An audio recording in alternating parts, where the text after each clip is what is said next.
이 시간은 여호수아서 10장 1절서부터 27절을 다룰 때 주보를 보시면 제목이 기브온의 하나님, 정확히는 기브온 족속의 하나님이라는 뜻입니다. 그 부분을 놓고 오늘 생각해 보겠습니다. 그러나 그 내용에 들어가기 전에 늘 반복하지만 이 여호수아서는 매우 특별한 책입니다. 왜 특별한 책이냐 하면 어떤 정복이라고 하는 것으로 읽게 되면 이후에 성경의 중요한 내용들을 우리가 왜곡해서 받아들일 수밖에 없는 그런 잘못된 인식 구조를 그대로 가질 수가 있습니다. 그런데 그것은 세상적인 세속적인 인식 구조입니다. 그래서 역사를 공부할 때에도 영웅주의 사관이라는 게 있습니다. 영웅이 등장하여 그가 이 세상에 위대한 나라를 세울 것이다. 그러니까 우리 같은 평범한 사람은 누구를 기다려요? 영웅을 기다려요. 그 관점으로 성경을 보면 모세는 어떤 사람이에요? 영웅이에요. 여호수아는 어떤 사람이에요? 영웅이에요. 그럼 기독교적으로 영웅이 되었다 이렇게 생각하면은 뭐가 되냐면 은혜 받으면 영웅 된다 이거예요. 근데 이 자체를 놓고 보면 해로울 것 같지는 않죠. 근데 인간은 이런 식으로 보지를 않습니다. 나는 왜 영웅 못 됐지? 나는 지금까지 평생 한 게 뭐야? 아니 영웅들은 아버지가 또 훌륭하게 알렉산더는 그 아버지 빌립 왕이 또 아리스토텔레스 같은 훌륭한 선생을 불러다가 선생으로 이렇게 만들어 주어 가지고 잘 배우고 나라를 물려주어서 그래서 알렉산더와 같은 대왕이 나왔고 참 나는 왜 그런데 이렇게 먹고 살기에 급급하고 평생 쌓은 것이 요거밖에 없고 이것도 이렇나 싶으면 벌써 나이 들어가고 벌써 기력 빠지고 친구들도 은퇴하고 죽어나가고 있고 어쩔 수 없이 사고로 죽은 것이 아니라 인간이란 이렇게 허무한 거구나. 그런데 성경에는 이렇게 주님께서 은혜 베풀어서 영웅된 사람들이 있는데 나는 뭔가 기도해가지고 뭔가 이렇게 기적적인 어떤 응답을 받은 것도 참 없고 그래서 우리는 뭐를 해야 된다? 영웅을 기다려야 된다 이렇게 생각을 해요. 그러다가 보면은 좀 더 그 깊이 그대로 가면 뭘 이해를 못하냐면 진짜로 중요한 복음주의의 놀라운 표현 통하여 말미암아. 자, 엘리야가 위대한 기적들을 행한 구약의 선지자지 않습니까? 엘리야가 위대한 거예요. 엘리야가 기도하니까 다 이루어졌어요. 엘리야가 나보다 얼마나 더 위대할까 생각하면 참 신비로운 거예요. 그러나 하나님의 능력이 뭐예요? 엘리야로 말미암아 엘리야의 기도를 통하여 하나님께서 천지를 창조하실 때에 아버지가 창조하셨는데 어떻게 해요? 아들을 통하여 우리의 구원이 하나님의 구원인데 어떻게 와요? 아들을 통하여 우리는 여전히 이렇게 이 세상에서 보통 사람으로 살아가고 믿는다 하지만 놀랍도록 영웅처럼 아직 충분히 변화되지 않았는데 우리는 예수의 이름을 통하여 그리고 예수를 믿는 우리를 통하여 하나님께서 역사하신다라고 하는 것을 이게 복음주의의 굉장히 중요한 핵심 내용이거든요. 내가 너무 부족하니까 예수님의 은혜를 직접 받을 수가 없고 예수의 능력을 직접 내가 받아서 쓸 수 없으니까 그 예수님과 우리 사이에 또 중보자를 두었다. 그가 사제다. 이러면은 사제주의, 로마 캐톨릭이 되는 겁니다. 우리 보통 개신교를 다니면서도 아유 나는 부족해, 난 아무것도 몰라, 난 할 줄도 몰라, 우리 목사님만 따라가면 돼. 그죠? 목사님이 은혜로워가지고 목사님을 통해서 우리한테 은혜 주고 목사님을 통해서 기도 응답 들어주고 이런 식으로 하게 되면 점점 로마 캐톨릭이 되어 가는 거예요. 내가 이름에도 불구하고 이런 나를 통하여서 하나님의 나라를 이루어가는 놀라운 역사를 주님께서 이루신다. 내가 비록 엘리야만큼 위대한 일을 하지 않아도 모세처럼 위대하게 하나님께로 가까이 다가가지 않고 나는 여기서 이렇게 비리비리해 보여도 모세를 통해서 역사하신 그 하나님이 지금 나의 하나님이고 나를 통해서도 역사한다. 이 얼마나 놀라운 신비인가, 이거를 알아가는 것이 우리 개신교고 우리 기독교 신앙인 겁니다. 그러면 여호수아서를 통해서도 뭐를 배워야 되는 거예요? 여호수아를 통해서 이렇게 역사하는구나. 그러면 우리는 무엇을 흠모하고 무엇을 사모해야 되냐면 내가 어떻게 하면 여호수아처럼 될까가 아니라 여호수아를 통해서 이렇게 일하시는 하나님이 지금 나를 통해서도 이렇게 일하고 싶어 한다면 지금 내가 어떤 마음을 가져야 될까? 내가 어떤 자세가 되어야 될까? 비록 내가 여호수아가 성공한 그 자리에서 내가 실패했다 하더라도 우리 하나님은 동일하신 그 하나님이고 우리 하나님의 원리는 동일한 그 원리를 동일하게 사용하시는 그분인데, 그러면 나의 이러한 모습에도 불구하고 내가 주님을 어떻게 믿어야 되나? 어떻게 믿어서 어떤 마음으로 내가 오늘 이 순간에 존재해야 될까라고 하는 것이 이 여호수아서를 보는 굉장히 중요한 자세입니다. 그래서 이 여호수아서를 정말 하나님이 오늘 우리에게 원하시는 그대로를 이 여호수아를 써 주실 때에 그 마음 그대로 우리가 받아들이고 깨달아서 그대로 읽어가면 이제 뒷부분에 열왕기, 역대기, 그다음에 시편, 말라기서 이런 소선지서를 읽어가는 우리의 시각이 이미 여호수아서를 통해서 이제 펼쳐지는 겁니다. 이제 그러니까 모세 오경까지는 하나님께서 원하시는 게 뭐냐 하는 것을 이제 하라, 하지 말라 이런 계명들을 우리에게 주셨고 그 계명들의 내용을 설명해 주는 거라면 이제 그 계명을 붙들고 하나님의 이름을 붙들고 살아가는 성도의 모습이 어떠할 것이냐라는 점에서 이 여호수아서를 통해서 그 시각을 열어야 되는 거죠. 안목을 열어야 되는 겁니다. 그러면 이제 이후에 등장하는 모든 성공과 실패, 믿는 자들의 성공과 실패를 어떤 관점에서 보아야 될 것인가가 이제 정립이 됩니다.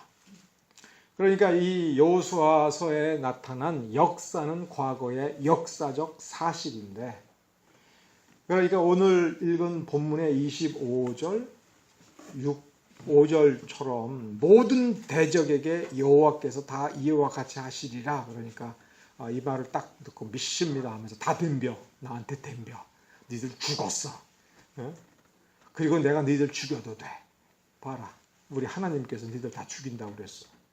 그러니까 내가 너를 죽이는 건 하나님이 너를 죽이는 거야. 왜? 네가 왜 감히 나한테 덤벼? 뭐 이렇게 발전시켜서는 안 된다. 이게 뭔 사관이냐면 영웅주의 사관이고, 영웅주의 사관을 이게 옷을 갈아입혀 가지고 성경을 해석하는 중요한 원리로 삼아 버린 것입니다. 이 과거의 역사적 사실인데 이것이 그대로 반복이 되는 건 영적 원리로 반복이 되는 거예요.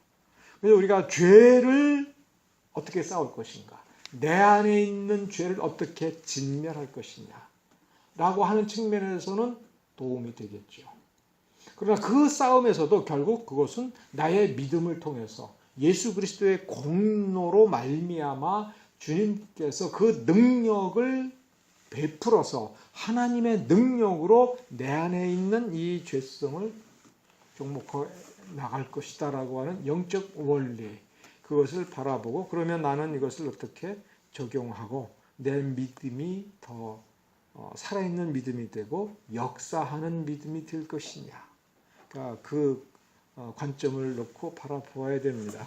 그 중에서도 여호수아서 10장이 왜 중요하냐 할 때, 조금 전에 읽은 것처럼 25절에 보면 여호수아에게, 그리고 여호와께서 다 이와 같이 하시리라, 그러면서도 그 앞에 그 14절, 15절 보면 이 전쟁은 누구의 전쟁으로 묘사하고 있느냐 이렇게 보면, 또 10장 8절 9절에서도 하나님께서 이 전쟁을 참여하시면서, 그리고 이 전쟁을 담당하시면서 여호수아에게 두려워 말라, 아무도 너를 이기지 못한다라고 약속하셨다.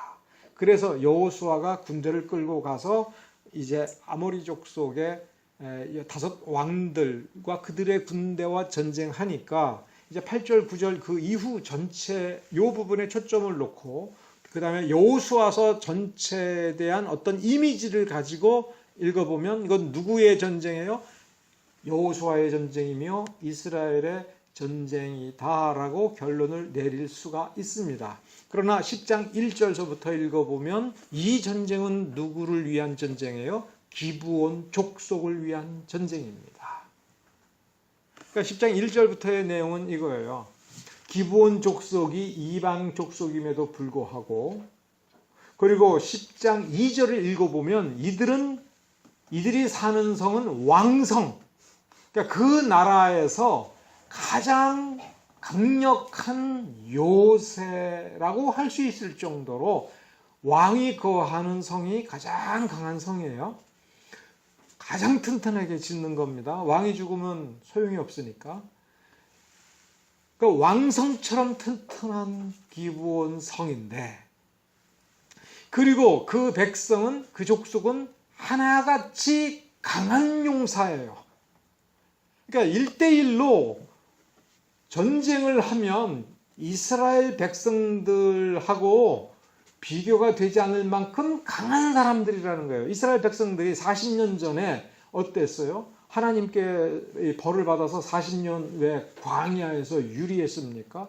와서 이 땅을 정탐해 보니까 그들은 하나같이 장대하고, 이스라엘 백성 자기 스스로를 그 비교해 보니까 그 앞에서 우리는 메뚜기 같고, 저들은 용사 중에 용사 같아서 하나님 우리 죽이려고 일로 데려왔으니까 하나님을 원망하고, 믿음으로 나아가면 된다, 하나님께서 주신다라고 했으니 가면 된다라고 말한 여호수아와 갈렙을 돌로 쳐 죽이려고 하지 않았습니까?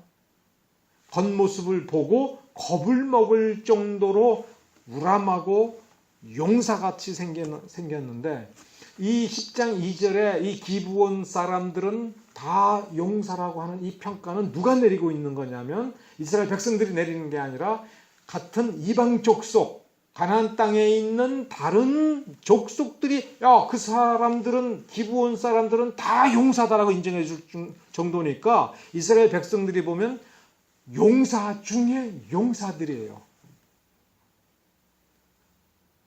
그래서 이 아모리 족속의 여러 왕들이 두려워진 것은 뭐냐면, 이스라엘 백성도 두렵고, 그러니까 이스라엘 백성이 두려운 이유는 그들이 싸움을 잘해서가 아니라 이스라엘 백성들의 하나님의 그 하신 일을, 소문을 듣고 보니까 감당이 녹아버린 거예요.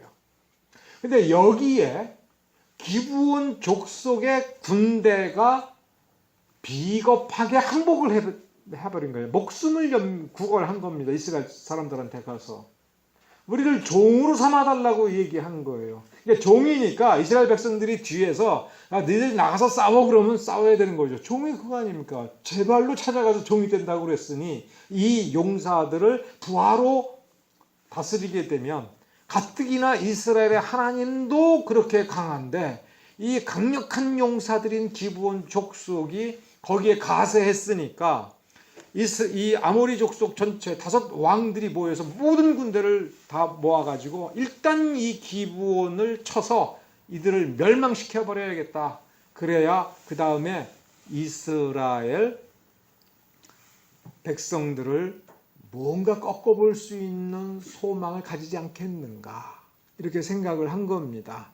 그래서 만일에 이 전쟁에서 이기게 되면 이제 다른 그 족속들도 이제 엄두를 낼 수가 없겠죠. 배신하면 죽는다 이제 이렇게 되는 거죠. 배신하면 이스라엘 사람들에 의해서 살아는 날지 모르지만 다른 이방 족속이 이건 내버려 두지 않고 반드시 포복을 할 것이다.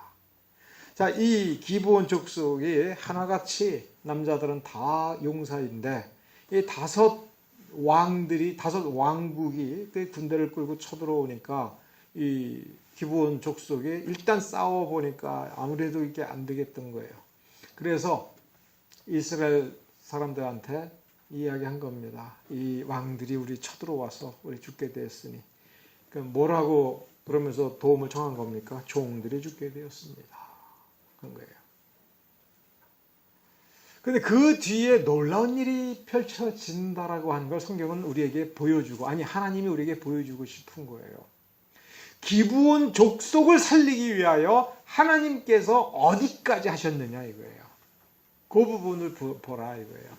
하나님께서 마치 아모리 족속의 다섯 왕들이 이스라엘 백성들을 멸망시키기 위하여 공격해 들어왔을 때와 똑같이 대해 주신 거예요. 기브온 족속을 구원하기 위하여 여호수아가 하나님께서 가라, 아무도 너를 이기지 못한다 라고 하는 이 말씀을 주셨는데, 이게 뭐하고 똑같아요? 이스라엘 백성들을 공격해 들어온 이방 족속과 전쟁할 때와 똑같이 하나님께서 힘을 주시고 약속을 주시고 하나님이 명령하신 겁니다. 가라, 가서 싸워라. 여호수아는 그 하나님의 명령을 받았을 때에 마음에 감동이 있었고, 그래서 이스라엘 백성들을 위하여 전쟁하는 것과 똑같은 열심으로 그날 밤새껏 달려간 거예요. 자, 기브온 족속은 이스라엘 사람들을, 여호수아를 속였어요. 괘씸하게 속였어요. 그러니 벌을 조금 받아도 돼. 그러나 벌을 받아도 지금 이렇게 생명의 위협, 이스라엘의 하나님을 섬기기 위하여 자기 다른 친족들을 배반하였을 때에 위기가 찾아올 때 그 위기를 하나님은 용납하지 않았습니다. 여호수아도 용납하지 않았습니다. 더 놀라운 것은요, 13절, 14절, 14절부터 한번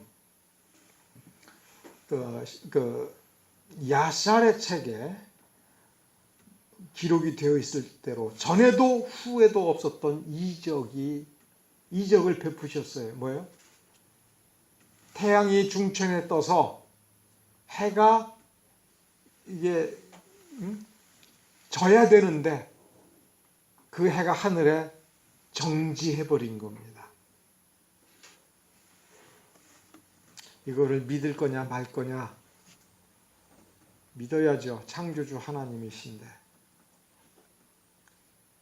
하나님의 기이한 능력이 태양이 중천에 머물러서 종일토록 속히 내려가지 아니하였다. 전무후무한 기적이다. 14절에 전에도 없었고 후에도 없었다. 이후에 인류 역사에도 없었던 이적을 베푸셨습니다. 누구를 위하여? 이 전쟁을 수행하는 군대는 이스라엘 군대지만 누구를 위하여 이스라엘 군대가 와서 이 전쟁을 치르고, 해가 지면 어두워서 이 아모리 족속의 군대가 도망을 치면 잡을 수 없으니까 해가 공중에 떠서 계속 한 낮을 만들어서 한 사람도 남기지 않고 진멸하는 응보를 베풀겠다. 하나님께서 작심한 것이고 하나님께서 이렇게 열심히 도와준 것이 누구를 위해서요? 기브온 족속을 위해서. 얼마나 놀랍습니까? 하나님께서, 우리가 여호수아가 얼마나 영웅이냐 이렇게 생각할 필요도 없고, 어떻게 하면 여호수아와 같은 리더십을 기를 거냐, 이거는 생각할 것 없이 하나님에게 초점을 두면 하나님이 이와 같이 기브온에게 구원을 베푸시고 거짓으로 속여서 여호수아와 언약을 맺어서 생명을 유지하고 이스라엘 백성들의 그늘 속에 살기를 원하는 이런 사람들에게까지 하나님이 이렇게 기적을 베풀고 이렇게 은혜를 베푸시고 하나님께서 사랑하시는 이스라엘 백성들을 동원하여 그들이 목숨을 걸고 이렇게 싸우게 할 정도의 이런 하나님이라면, 이 하나님이 나의 하나님이라면, 나의 자식을 위해서, 나의 아내를 위해서, 나의 남편을 위해서, 또 나의 손자를 위해서 하나님께서 어떻게 얼마나 많은 은혜를 베푸시는 분인지 우리가 생각해 본다면 얼마나 멋진 일입니까? 내가 싸울 능력이 없을 때에 하나님께서는 나보다도 더 훌륭한 사람들, 더 좋은 사람들을 불러다가 하나님과 나 사이에 하나님께서 내게 주시겠다라고 약속하신 그 구원과 그 번영과 그 축복을 이루시기 위하여 얼마나 많이 아낌없이 동원하시겠느냐예요.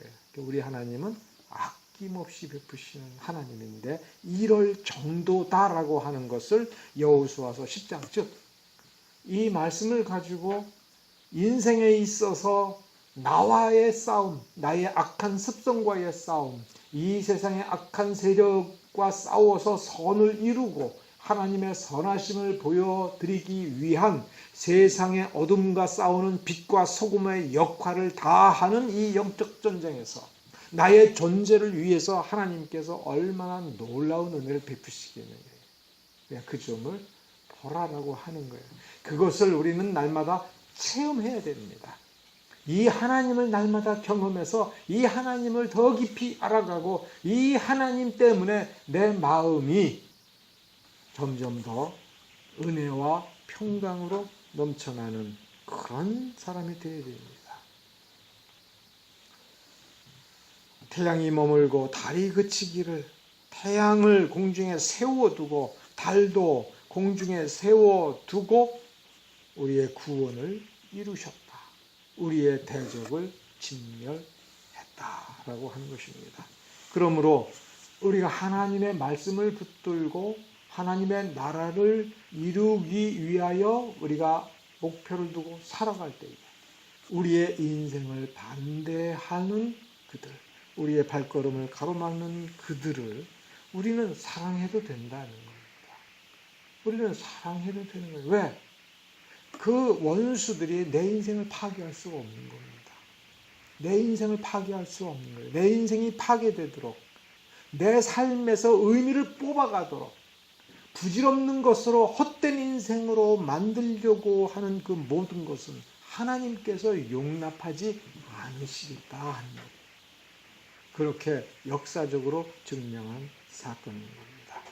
그러므로 우리는 이 세상에서 하나님이 주시는 약속을 의지하여 평강의 마음을 가지려는 싸움을 우리는 기쁘고 즐겁게 싸울 줄을 아는 사람이 되어야 할 것입니다. 기브온 사람들에게도 이와 같이 은혜를 베푸셨습니다. 그러므로 이스라엘의 하나님은 기브온의 하나님이기도 하고 우리가 이방인이지만 아브라함과 동일한 은혜를 우리에게 베풀어 주십니다. 그러면 사실은 그러므로 기독교인에게는 성공하기 필요 없고 리더십 공부가 별로 필요가 없어요. 우리 성공의 비결은 뭡니까? 하나님을 경외하는 법을 우리가 이 말씀을 통해서 성경을 통해서 깨닫는 거예요. 하나님의 말씀을 순종하는 도리가 무엇인가라고 하는 것을 깨닫고 그대로 살면 됩니다. 그것을 누구를 통해서 보여줘요? 여호수아를 통해서 보여줍니다. 여호수아가 40년 전에, 이로부터 40년 전에 정탐꾼으로 이 가나안 땅에 와서 살펴보고 보고를 할 때 여호수아와 갈렙이 무슨 특별한 지혜를 가지고 이 가나안 땅을 정복할 작전을 제시를 했습니까? 전략을 제시를 했습니까? 리더십을 제시를 했습니까? 전혀 안 했습니다. 오직 한 가지, 하나님이 약속하셨으므로 우리는 하나님께서 명하시는 대로 하나님의 말씀을 따라 하나님의 인도하심을 따라 가면 됩니다. 그렇게 믿었고 그렇게 고백을 했고 그렇게 행동을 했습니다. 그로부터 40년 동안 광야를 다니면서 이 광야 여행길을 통해서 여호수아가 전쟁에서 무슨 사령관 노릇을 했다 하지만 그가 지혜를 발휘해서 능력을 발휘해서 전쟁에서 이겼다고 되어 있습니까? 모세가 손을 올려 기도할 때에 이겼고 그 기도하는 손이 내려올 때는 싸워도 소용이 없었죠. 뒤로 밀렸죠. 그래서 다른 사람들이 와서 그 모세의 팔이 내려오지 않도록 붙잡아 주었지 않습니까? 그래서 여호수아가 이겼다. 그 한 대목만 가지고도 여호수아가 광야에서 이 정복전쟁이라고 말할 수 있는 이 전쟁을 수행하기 위해서 여호수아가 배운 건 뭡니까? 전략이 아니고 전술이 아니며 전쟁을 지도하는 리더십이 아닙니다. 하나님에 대한 신뢰입니다. 이것이 신자의 리더십이고 하나님의 말씀을 곧이곧대로 믿으면서 그것을 어떻게 순결하게 무흠하게 하나님 보시기에 멋지게 살아갈 것인가 그것을 생각하고 그것을 깨닫고 그렇게 살아간 것입니다. 그러므로 여호수아는 무슨 리더십에 의해서가 아니라 그저 하나님을 믿는 믿음이 크니까 하나님 보시기에 좋으니까 그를 세웠고 여호수아를 통하여 하나님께서 이 전쟁을 이끌어 나가시고 하나님께서 여호수아와 함께 싸우는 병사들의 칼과 손끝에 발에 그거 몸에 방패와 창에 하나님께서 능력으로 함께 해 주신 것입니다. 이거는 우리가 본 받아야 되고 본 받을 수가 있는 것입니다. 우리의 믿음이. 그래서 이 믿음을 가지고 우리는 용사처럼 약속을 의지하여 우리의 삶을 뚫고 앞으로 나가야 되는 것입니다. 그래서 우리의 한계, 우리가 너무나 어려워서 이거는 내가 감당하기 어렵다고 하는 그 문제들을 우리가 믿음으로 부딪혀서 여기서 어떻게 하면 하나님을 경외할 것인가 라고 하는 것을 생각하는 것이 바로 여호수아의 모습을 통해서 여호수아를 통해서 역사하시는 하나님을 우리가 알아가는 그겁니다. 지금 여호수아는 지금 10장까지의 전쟁을 놓고 보면 요단강을 건너는 모습, 여리고성을 함락시키는 모습, 그다음에 이 기브온 앞에서 전쟁하는 여호수아 10장의 이 전쟁. 여러분 이 전쟁에 어떤 것이 여호수아가 광야에서 경험해본 전쟁이겠습니까? 이 전쟁이 광야에도 이런 전쟁 겪어봤다고 어디 써 있습니까? 지금까지 여호수아가 상상하지 못했던 방법으로 하나하나 어려움을 헤쳐나가는 모습을 우리는 봐야 됩니다. 그러니까 여호수아도 지금 이 순간 뭘 더 배우고 있어요? 하나님이 어떤 분인가를 지금 더 여호수아도 배워가고 있는 겁니다. 이 전쟁, 이 5 왕과 이 연합군과 어떻게 싸워야 될 것인가에 관하여 미리 무슨 전략을 짜놓은 것이 아닙니다. 상상도 할 수 없었던 그 전쟁을 밤중에 저녁에 듣고 밤새도록 달려와서 여기 이 사람들이 어떻게 생겼는지도 모르지만 달려와서 전쟁을 한 것이고 해가 지지 않도록 공중에 매달아 놓듯이 중천에 그대로 머물게 하는 이런 건 상상도 못한 이런 전쟁인 것입니다. 여호수아도 이러한 기적을 처음 본 겁니다. 상상도 못했던 것입니다. 근데 우리는 보고 그랬구나. 우리의 하나님은 이렇게까지 자기를 믿고 의지하는 사람을 도와주시는 분이고 자기가 지켜주겠다라고 약속한 백성에 대해서는 이렇게 지켜주시는구나. 이렇게까지 하나님은 최선을 다하고 계시는구나. 놀라운 일을 하시는구나. 내 하나님이 이 하나님이구나. 내 하나님은 지금도 이렇게 살아계시는 이 하나님이구나. 그러면 내가 뭘 두려워할 것인가? 내가 지금 어떤 문제를 만날 것인가? 앞으로 당할 문제가 얼마나 클 것인가? 이것을 가지고 지금 흔들리고 괴로워하고 할 이유가 없다. 야, 문제야 덤벼봐라. 네 문제가 크고 어려울수록 나는 뭘 본다? 내 하나님의 더 놀라운 모습을 볼 거다. 내 하나님이 얼마나 강한 분인가 나는 분명히 보게 될 거다. 왜? 나는 하나님을 믿고 예수를 믿고 예수로 말미암아 하나님의 아들 됐으니 난 죽을 리가 없고 나는 죽어도 살겠고 나는 기필코 승리할 건데 내가 하나님 앞에 서기 전에 하나님께서 얼마나 놀랍게 역사하시는 분인지를 내가 경험해 볼 놀라운 순간입니다. 이 문제가 그런 거다. 여호수아가 우리에게 가르쳐 주는 겁니다. 심지어 모든 사람이 나를 외롭게 해도 그 외로움이 깊고 고독이 깊을 때에 우리는 우울증에 걸리면 안 됩니다. 고독이 병이 되어서는 안 됩니다. 그 고독과 싸워서 내가 외로우면 외로울수록 우리 주님께서 나의 친구가 되어주시는 그 친밀함의 깊이를 느껴보는 기회다. 아무도 나를 도와주지 않아도 그렇다면 하나님께서 베풀어 주시는 그 능력만을 내가 경험할 기회다. 우리는 긍정적 사고방식을 갖는 것이 아니라 믿음의 비밀을 발견하고 믿음의 원리를 발견하고 여호수아가 걸어간 그 연단의 길을 우리도 걸어가는 것이다. 이렇게 생각하면 될 것입니다. 기도하겠습니다.